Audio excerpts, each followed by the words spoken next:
নমস্কাৰ বন্ধু বান্ধৱীসকল, জ্ঞান বিকাশ ইউটিউব চেনেলৰ নতুন এটি ভিডিঅ'লৈ আপোনালোক সকলোকে স্বাগতম জনাইছোঁ।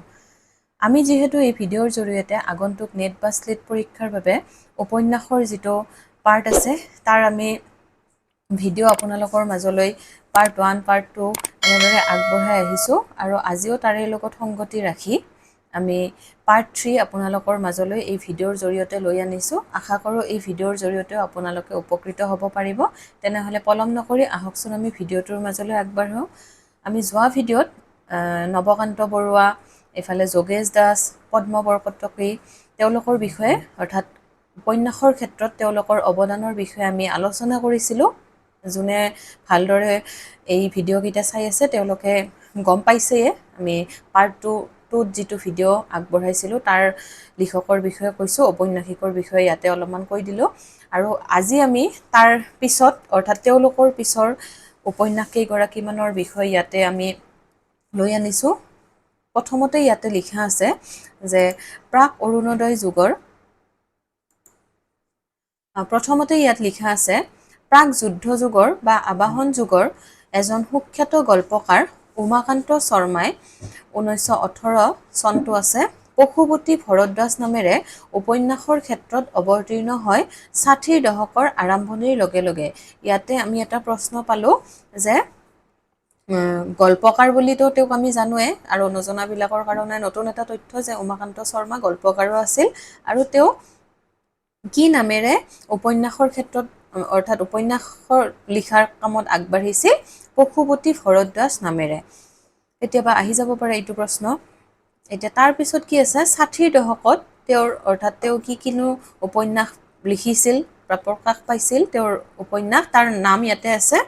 60ৰ দশকত তেওঁ 3খন উপন্যাস প্ৰকাশ পাইছিল। প্ৰথমখন আছিল উড়ন্ত মেঘৰ ছাঁ 1960, চিমচাঙৰ দুটি পাৰ 1964। মই আগতেও কৈছিলোঁ কিমান বছৰ পিছত হৈছে সেইটো মনত ৰাখিলে সহজতে হয়। প্ৰথমখন আছিল 60, তাৰে কিমান বছৰ পিছত 4 বছৰ পিছত চিমচাঙৰ দুটি পাৰ। আৰু তাৰ পিছৰখন হৈছে ৰঙা ৰঙা তেজ, সেইখন হৈছে 3 বছৰ পিছত অৰ্থাৎ 1967। আৰু এই তিনিখন তেওঁৰ উপন্যাস। আৰু ইয়াত কি কৈছে প্ৰায় 20 বছৰৰ পিছত তেওঁৰ নিজৰ নামেৰে প্ৰকাশ পায় সুবৃহৎ আৰু এতিয়ালৈকে লেখকৰ শ্ৰেষ্ঠ উপন্যাস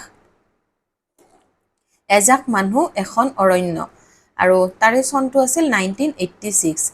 আৰু এইখন হৈছে তেওঁৰ কেতিয়াবা প্ৰশ্ন দিবও পাৰে যে উমাকান্ত শৰ্মাই যিহেতু কি কৰিছিল পশুপতি ভৰদ্বাজ নামেৰেহে উপন্যাস লিখিছিল, কিন্তু তেওঁৰ নিজৰ নামত অৰ্থাৎ উমাকান্ত শৰ্মা নামৰ যিখন উপন্যাস শৰ্মা নামেৰে লিখা যিখন উপন্যাস আছিল সেইখনৰ নামনো কি? সেইখন হৈছে এজাক মানুহ এখন অৰণ্য। আৰু চনটো মনত ৰাখিব, ইয়াতে আছেয়ে চনটো। তাৰপিছত আমি কি পাম 50ৰ দশকতে গল্পকাৰ হিচাপে পৰিচিত হোৱা ৰোহিণী কুমাৰ কাকতিৰ 60ৰ দশকত উপন্যাসৰ ক্ষেত্ৰত অৱতীৰ্ণ হয় আৰু 70ৰ দশকত তেওঁ কেইবাখনো ভিন্ন স্বাদৰ উপন্যাস অসমীয়া সাহিত্যলৈ আগবঢ়ায়। আৰু এইবোৰৰ ভিতৰত আছে আমি উপন্যাস কেইখনৰ এতিয়া নাম চাম কিনো উপন্যাস তেওঁ লিখিছিল। প্ৰথমখন হৈছে হেতা ৰ'দ 1962, দ্বিতীয়খন হৈছে এক নক্ষত্ৰৰ নিশা 1964, তৃতীয়খন হৈছে সূৰ্যৰেখা 1965 আৰু চতুৰ্থখন হৈছে ৰ'দ আৰু কুঁৱলী 1967 আৰু পঞ্চমখন হৈছে ভগ্নাংশ 1969 আৰু শেষৰখন আছে ভগ্নদূত 1979। আৰু মই একেবাৰে চিৰিয়েলিয়ে লিখিছোঁ যাতে এইকেইটা পঢ়োঁতে আপোনালোকৰ খেলি মেলি নালাগে। কেতিয়াবা মিলাবও দিয়ে আৰু কেতিয়াবা ডাইৰেক্ট প্ৰশ্ন ইয়াৰ পৰা আহে। এতিয়া তাৰপিছত আমি চাম অৰুণাচলী লেখক, তেওঁৰ নামটো আমি শুনিছোৱে, বিখ্যাত লিখক এগৰাকী অৰুণাচলী লিখক লুম্বেল দাই। আৰু তেওঁৰ জন্ম চনটো কিমান? 1940। অসমীয়া ঔপন্যাসিক হিচাপে সুখ্যাত। তেওঁৰ ৰচিত পাহাৰৰ শিলে শিলে 1960, দ্বিতীয়খন আছে পৃথিৱীৰ হাঁহি 1963, মন আৰু মন 1968 আৰু কইনাৰ দাম 1984। এই 4খন এই পৰ্যন্ত তেওঁৰ উপন্যাস। আৰু তেওঁৰ উপন্যাসৰ বিষয়ে পৰীক্ষাত আহিয়ে থাকে আৰু বিশেষকৈ এই পাহাৰৰ শিলে শিলে, পৃথিৱীৰ হাঁহি এই দুখনৰ পৰা প্ৰশ্ন আগতেও আহিছিল। সেয়ে গোটেইকেইখনে পঢ়িব, 4খনৰ নাম আছে আৰু চন দুটা ইয়াৰে ভালদৰে মনত ৰাখিব। এতিয়া তাৰপিছত তেওঁৰ মন আৰু মন যিখন আমি 3 নম্বৰত উপন্যাস পালোঁ, সেই উপন্যাসখনৰ কাহিনী সম্পূৰ্ণ অগতানুগতিক। এগৰাকী বিধৱা বুঢ়ী আৰু তেওঁৰ পোহনীয়া কুকুৰটোক লৈয়ে এই উপন্যাসৰ কাহিনী। এনেকৈ কুকুৰ এটাক মুখ্য ভূমিকা দি আৰু প্ৰধান চৰিত্ৰ হিচাপে উলিয়াই অসমীয়াত ইয়াৰ পূৰ্বতে আৰু কোনেও উপন্যাস ৰচনা কৰা নাছিল। গতিকে এইটো এটা তথ্য আমি তেওঁৰ বিষয়ে পালোঁ যে লম্বেল দায়ে কি কৰিছিল, তেওঁৰ যিখন মন আৰু মন নামৰ উপন্যাস আছিল, তাত এগৰাকী বিধৱা বুঢ়ী আৰু তেওঁৰ এটা পোহনীয়া কুকুৰ আছিল, আৰু কুকুৰক এনেদৰে মুখ্য ভূমিকা দি বা প্ৰধান চৰিত্ৰ হিচাপে দি অসমীয়া সাহিত্যত উপন্যাস ৰচনা কৰা তেওঁৱেই প্ৰথম আছিল। এতিয়া তাৰ পিছত আমি কি চাম, ৰামধেনু যুগৰ প্ৰায়বোৰ ঔপন্যাসিকৰ দৰে হোমেন বৰগোহাঁই আমাৰ এটা চিনাকি নাম, আৰু তেওঁৰ জন্ম হৈছে 1931। প্ৰথমতে চুটি গল্পৰ ক্ষেত্ৰত অৱতীৰ্ণ হৈছিল। হোমেন বৰগোহাঁয়ে প্ৰথমতে কি লিখিছিল, চুটি গল্প লিখিছিল। তথাপি সময়ত তেওঁ বীৰেন্দ্ৰ কুমাৰ ভট্টাচাৰ্যৰ দৰে মুখ্যতঃ হৈ উঠিল ঔপন্যাসিকেই। অৰ্থাৎ তেওঁ প্ৰথমতে যদিও চুটি গল্পকাৰ হিচাপে আত্মপ্ৰকাশ কৰিছিল, কিন্তু ঔপন্যাসিক হিচাপেই তেওঁ জনপ্ৰিয় হৈছিল। প্ৰথমতে গল্পকাৰ হিচাপে বৰগোহাঁয়ে যেনেকৈ পাশ্চাত্য ধ্যান ধাৰণাৰ প্ৰভাৱত লিখিছিল, আৰু আমি হোমেন বৰগোহাঁইৰ বিষয়ে যেতিয়া আমি পঢ়োঁ, তেতিয়া আমি তেওঁৰ লিখনিবিলাকৰ মাজত পাশ্চাত্য ধ্যান ধাৰণাৰ ছবি দেখিবলৈ পাওঁ। কাৰণ তেওঁ সেইবিলাকৰ পঢ়ি শুনি যিখিনি আয়ত্ত কৰিব পাৰিছিল, সেইখিনিয়ে তেওঁ আমাৰ অসমীয়া সাহিত্যতো লিখি থৈ গৈছে। আৰু 1963 চনত তেওঁৰ এখন বিখ্যাত উপন্যাস সুবালা প্ৰকাশ হোৱাৰ পৰা তেওঁৰ আদিচোৱা ঔপন্যাসিক জীৱনৰ উপন্যাসবোৰতো সমসাময়িক পাশ্চাত্য ভাৱধাৰা কিছুমানেই প্ৰকাশিত হৈছিল। এইটো মনত ৰাখিব, এখন উপন্যাসখনৰ নাম সুবালা আৰু চনটো কিমান, 1963।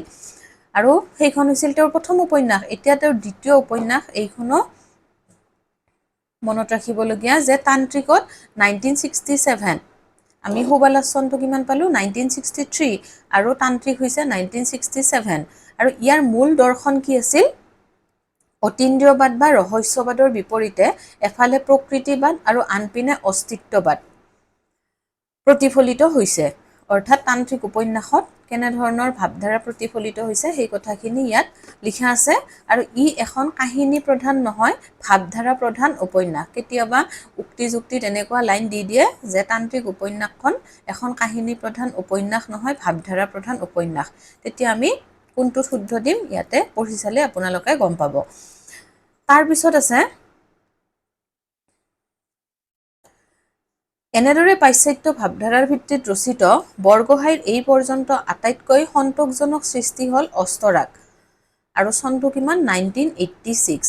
আমি তিনিখন উপন্যাসৰ বিষয়ে তেওঁৰ পালোঁ, প্ৰথমখন সুবালা, দ্বিতীয়খন তান্ত্ৰিক, আৰু তৃতীয়খন হৈছে অস্তৰাগ।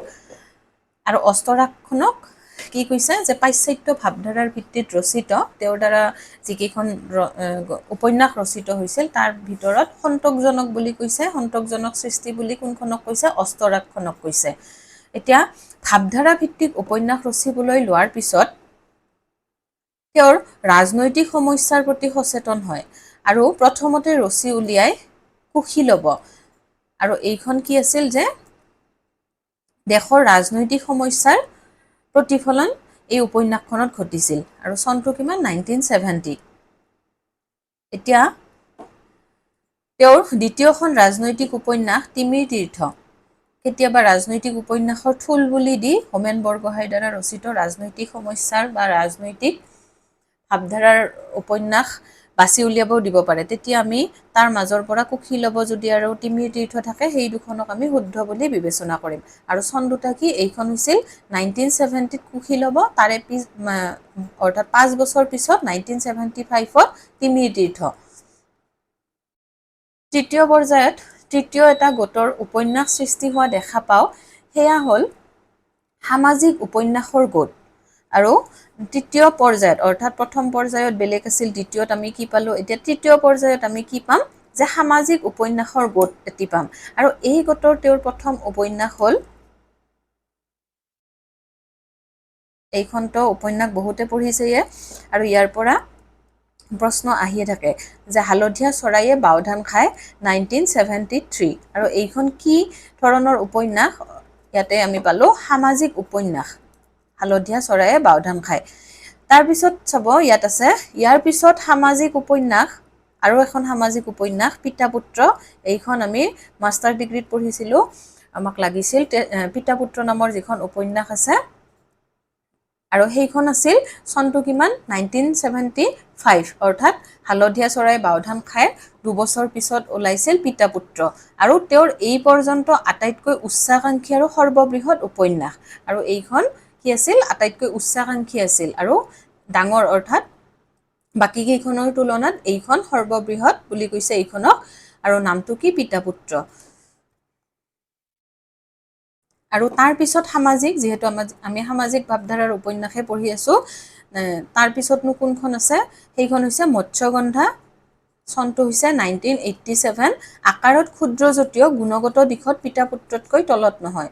এইখন কি আছিল বৃহৎ বুলি কৈছিল, কিন্তু আকাৰত মৎস্যগন্ধাখন সৰু যদিও পিতা পুত্ৰতকৈ তলত নহয়, অৰ্থাৎ পিতা পুত্ৰতকৈ এইখন তলৰ খাপৰ উপন্যাস নহয়। এতিয়া তাৰপিছত আমি চাম বৰগোহাঁইৰ অন্য এখন উপন্যাস, এইখনো বহুতে পঢ়িছে, সাউদৰ পুতেকে নাও মেলি যায়, চনটো কিমান 1987 আৰু এইখনৰ বিষয়বস্তুনো কি আছিল সেইটো চাম। কিশোৰ জীৱনলৈ ৰচিত এই উপন্যাসে এটি গাঁৱলীয়া ল'ৰাৰ শিশু অৱস্থাৰ পৰা কৈশোৰলৈ গাঁৱত হোৱা অভিজ্ঞতাবোৰৰ মাজেদি তাৰ মানসিক গঠন কাৰ্যৰ প্ৰক্ৰিয়া অংকন কৰিছে। এইখনো মনত ৰাখিবলগীয়া এখন উপন্যাস আৰু তাৰ বিষয়বস্তুটো মনত ৰাখিব যে সাউদৰ পুতেকে নাও মেলি যায় চন, লগতে তাত বিষয়বস্তু আছিল এটি ল'ৰাৰ জীৱন, অৰ্থাৎ কৈশোৰ কালৰ শিশু অৱস্থাৰ পৰা কৈশোৰ কাল পোৱালৈকে গাঁৱত তেওঁৰ যিবিলাক অভিজ্ঞতা হৈছিল আৰু তাৰ মাজেদি যিটো মানসিক গঠন কাৰ্যৰ প্ৰক্ৰিয়া, সেইখিনি কথা এই উপন্যাসখনত তেওঁ অংকন কৰিছিল। এইকেইখনৰ উপৰিও অৰ্থাৎ ইয়াৰ বাহিৰেও বৰগোহাঁইয়ে নিৰুপমা বৰগোহাঁইৰ ৰচনা কৰিছে আন এখন উপন্যাস, সেইখন হৈছে পুৱাৰ পূৰবী আৰু সন্ধ্যাৰ বিভাস 1971 আৰু ইয়াতে কেতিয়াবা এইটো প্ৰশ্ন অহা যায় যে তেওঁ যুটীয়াভাৱে অৰ্থাৎ নিৰুপমা বৰগোহাঁইৰ সৈতে, যিহেতু তেওঁৰ পত্নী আছিল নিৰুপমা বৰগোহাঁই, আৰু তেওঁৰ সৈতে যুটীয়াভাৱে ৰচনা কৰা উপন্যাসখনৰ নাম কি, আৰু সেইখন হৈছে পুৱাৰ পূৰবী আৰু সন্ধ্যাৰ বিভাস 1971। এতিয়া আমি এইখিনিত হোমেন বৰগোহাঁইৰ বিষয়ে উপন্যাসৰ বিষয়ে আমি পঢ়িলোঁ। এতিয়া তাৰ পিছত ৰামধেনু যুগৰ অন্য এগৰাকী গল্পকাৰৰ বিষয়ে আমি পঢ়িম, চুটি গল্পকাৰ, অৰ্থাৎ সুখ্যাত চুটি গল্পকাৰ বুলি ইয়াত কৈছে নিৰুপমা বৰগোহাঁই, আৰু তেওঁৰ জন্ম হৈছে হোমেন বৰগোহাঁইৰ এবছৰ পিছত। হোমেন বৰগোহাঁইৰ কিমান আছিল 1931 আৰু তেওঁৰ হৈছে 1932, মনত ৰখাৰ কাৰণে সহজ এইটো। আৰু উপন্যাসৰ ক্ষেত্ৰলৈ আহে হোমেন বৰগোহাঁইৰ লগতে একে বছৰতে 1963ত আমি কি পাইছিলোঁ, সুবালাখন পাইছিলোঁ তেওঁৰ। এতিয়া দুয়োজনে তাৰমানে একেটা বছৰতে কি কৈছে উপন্যাসৰ ক্ষেত্ৰখনলৈ আহে বুলি কৈছে। তেওঁৰ প্ৰথম উপন্যাস অৰ্থাৎ নিৰুপমা বৰগোহাঁইৰ প্ৰথম উপন্যাস আছিল সেই নদী নিৰৱধি 1963, প্ৰকাশৰ লগে লগেই উপন্যাসতো তেওঁ চুটি গল্পকাৰৰ গল্পৰ দৰেই সমান দক্ষতা ধৰা পৰে। আগতেতো তেওঁ গল্প লিখিছিলে, কিন্তু উপন্যাসতো যে তেওঁৰ দখল আছিল সেই কথা আমি ক'ত উমান পাইছিলোঁ যে তেওঁৰ প্ৰথম উপন্যাস সেই নদী নিৰৱধিত আমি সেই কথা জানিব পাৰিছিলোঁ। আৰু ইয়াৰ পৰৱৰ্তী উপন্যাস হৈছে এজন বুঢ়া মানুহ 1966ত নতুন প্ৰজন্মৰ আগমনৰ লগে লগে সামাজিক প্ৰমূল্যসমূহৰ কেনেকৈ পৰিৱৰ্তন ঘটে তাৰ এটি হৃদয়গ্ৰাহী ছবি অংকিত হৈছিল। অৰ্থাৎ সেই উপন্যাসখনত কি ছবি অংকিত হৈছিল তাত এইখিনি কথা উল্লেখ আছে। এতিয়া তাৰপিছত এখন তেওঁৰ উল্লেখযোগ্য উপন্যাস আছিল দিনৰ পিছত দিন 1968, আৰু এইখনেই কি কৰিছিল, আকৌ এগৰাকী নাৰী পুৰুষৰ প্ৰেম আৰু বিবাহিত সংগ কামনাৰ বিষয়টো মনোগ্ৰাহী কাহিনী এটাৰ মাজেৰে তুলি ধৰিছিল। ইটোৰ চনটো মনত ৰাখিব, দিনৰ পিছত দিন নিৰুপমা বৰগোহাঁইৰ এখন উল্লেখযোগ্য উপন্যাস। এতিয়া তাৰ পিছত আমি কি কি উপন্যাসৰ বিষয়ে পাম, ইয়াতে নামকেইটা আছে চাই যাব। ইয়াৰ পৰৱৰ্তী অন্তঃশ্ৰোতা 1969, হৃদয় এটা নিৰ্জন দ্বীপ 1970, ছায়া আৰু ছবি 1971, সামান্য অসামান্য 1971, কেকটাছৰ ফুল, এইখনৰ প্ৰশ্ন আগতে আহিছিল 1976, আৰু নামি আহে এটি সন্ধিয়া 1977 মানুহৰ বিশেষকৈ নাৰীৰ চিৰন্তন কামনা বাসনা আৰু আবেগ অনুভূতিৰ সুখপাঠ্য কাহিনীৰ মাধ্যমত সন্তোষজনক প্ৰকাশ। এইকেইখন উপন্যাসৰ বিষয়ে আমি জানিব লাগিব, কেতিয়াবা ইয়াৰ পৰা প্ৰশ্ন আহিব পাৰে। এতিয়া তাৰপিছত আমি পঢ়িম তেওঁৰ সামাজিক চেতনাৰ স্তৰ এটালৈ উত্তৰণ ঘটোৱা উপন্যাসখনৰ বিষয়ে আমি ইয়াতে চাম। আৰু নাম হৈছে উপন্যাসখনৰ ইপাৰৰ ঘৰ সিপাৰৰ ঘৰ 1979। আৰু তাত কি প্ৰতিফলিত হৈছিল? সামাজিক চেতনাৰ স্তৰ এটালৈ উত্তৰণ কৰে এই উপন্যাসখনৰ মাজেদি। আৰু ইয়াৰ পিছত উপন্যাসৰ ভৱিষ্যত, ৰঙা সূৰ্য 1980, ভৱিষ্যতৰ ৰঙা সূৰ্য 1980, দিনৰ পিছত দিন 1982টো তেওঁৰ আৰ্থ-সামাজিক চেতনাৰ প্ৰকাশ পাইছিল। আৰু উপন্যাসকেইখনৰ নাম জানিলেই নহ'ব, কোনকেইখনত কি ভাৱধাৰা প্ৰতিফলিত হৈছিল সেইখিনি জানি থ'লেও ভাল, কাৰণ কেতিয়াবা তেনেকুৱা প্ৰশ্ন আহিব পাৰে যে সামাজিক ভাৱধাৰাৰ উপন্যাস বা ৰাজনৈতিক ভাৱধাৰাৰ প্ৰতিফলন ঘটা উপন্যাস, তাৰ মাজৰ পৰা দুখন বাছিব দিব পাৰে। সেয়ে কি ভাৱধাৰা প্ৰকাশ পাইছে সেইখিনিও ইয়াতে যেনেকৈ আছে পঢ়ি থ'লে ভাল পৰীক্ষাৰ বাবে। এতিয়া তাৰপিছত আমি চাম তেওঁৰ বিষয়ে ইয়াতে আছে যে লেখিকাৰ যেতিয়া অন্য জীৱন 1986 উপন্যাসখনি প্ৰকাশ হ'ল, তেতিয়া তেওঁৰ অন্য এটি নতুন সামাজিক চেতনা ধৰা পৰিল। সেয়া হ'ল নাৰীবাদী চেতনা। দৰাচলতে এইখন নাৰীবাদী চেতনাৰ সজ্ঞান প্ৰকাশ ধৰা পৰা প্ৰথম অসমীয়া উপন্যাস। এতিয়া ইয়াতে এটা গুৰুত্বপূৰ্ণ প্ৰশ্ন পালোঁ যে অসমীয়া সাহিত্যত প্ৰথম নাৰীবাদী চেতনাৰ সজ্ঞান প্ৰকাশ ধৰা পৰা প্ৰথম অসমীয়া উপন্যাসখনৰ নাম কি? তেতিয়া হ'ব নিৰুপমা বৰগোহাঁইৰ, অৰ্থাৎ লেখিকাৰ বুলি ইয়াতে যিহেতু আছে, অন্য জীৱন। আৰু চনটো কিমান? 1986। এতিয়া তাৰপিছত আছে একেই বিষয়বস্তুৰ, অৰ্থাৎ এই যে নাৰীবাদী চেতনা এইখনৰো বিষয়বস্তু আছিল, অন্য এখন কৃতি উপন্যাস হ'ল চম্পাৱতী, আৰু চনটো কিমান? 1990। গতিকে আমি নাৰীবাদী চেতনাৰ উপন্যাস দুখনৰ নাম পালোঁ। প্ৰথমখন হ'ল অন্য জীৱন আৰু দ্বিতীয়খন হ'ল চম্পাৱতী, আৰু কোনে লিখিছিল? নিৰুপমা বৰগোহাঁই। তেনেহ'লে আজিৰ ভিডিঅ'টোত মই এইখিনি তথ্যই আপোনালোকৰ মাজলৈ লৈ আনিছিলোঁ, কাৰণ দীঘলীয়া হ'লে কথাবোৰ মনত ৰখাৰ বাবে অলপ টান হয়, আৰু ভিডিঅ'টো যিখিনি সম্ভৱ সেইখিনি মই ইয়াত আনিছোঁৱে। তাৰপিছত আৰু আছে, ইয়াতেই আমি উপন্যাসৰ ধাৰা অন্ত পেলাব নোৱাৰোঁ, কাৰণ এতেই বৃহৎ, অৰ্থাৎ বহু সময় জুৰি যিহেতু এতিয়ালৈকে আমাৰ উপন্যাসৰ ধাৰা চলিয়ে আছে। এতিয়া কোনটো যুগত কি উপন্যাস ৰচিত হৈছিল, তেনেকৈ মোৰ তাতে যি লিখা আছিল সেইখিনিহে মই ভিডিঅ' আকাৰে আপোনালোকৰ মাজলৈ লৈ অনাৰ চেষ্টা এটা কৰিছোঁ। আশা কৰোঁ এই ভিডিঅ'বিলাকৰ জৰিয়তে আপোনালোকে যথেষ্টখিনি উপকৃত হ'ব পাৰিছে, আৰু ভিডিঅ'বোৰ কেনে পাইছে কমেণ্টৰ জৰিয়তে জনাব। তেনেহ'লে আজিৰ ভিডিঅ'টো আজি আৰু দীঘলীয়া নকৰি ইয়াতে সামৰণি মাৰিছোঁ। আপোনালোকেও নিজৰ ফালৰ পৰা যিখিনি পাৰে পঢ়ি থাকক। পুনৰ এটি নতুন ভিডিঅ' আপোনালোকৰ মাজলৈ লৈ অনাৰ প্ৰতিশ্ৰুতিৰে আজিৰ ভিডিঅ'টো ইয়াতে সামৰণি মাৰিছোঁ। ধন্যবাদ।